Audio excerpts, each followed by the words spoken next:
I was known around the office as someone who could handle any project thrown my way.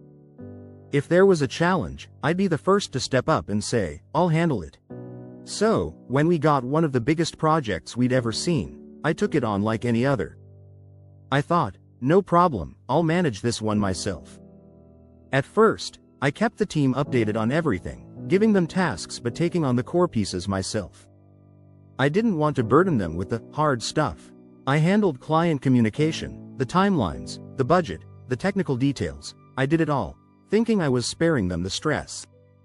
They were doing some work, of course, but I didn't want to let go of the main responsibilities. The first few weeks were fine, but soon enough, the pressure started building up. The client kept making demands, and instead of asking the team for help, I took it all on. I began working late, skipping breaks, sacrificing weekends, telling myself that I could make it happen if I just pushed a bit harder. But then, things began slipping. Errors were creeping into my work, and deadlines were slipping.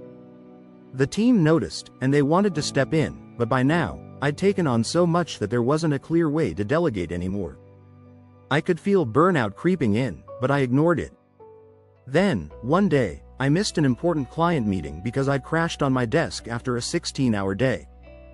The client was furious, deadlines were slipping left and right, and my team was left in the dark, unsure of what to do.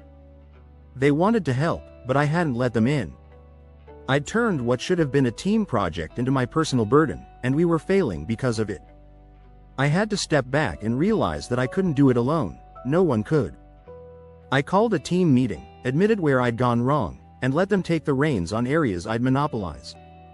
Together, we slowly got back on track, but it was a tough lesson. Being a miracle worker isn't about doing everything yourself. Real success comes from working with the team, not around them.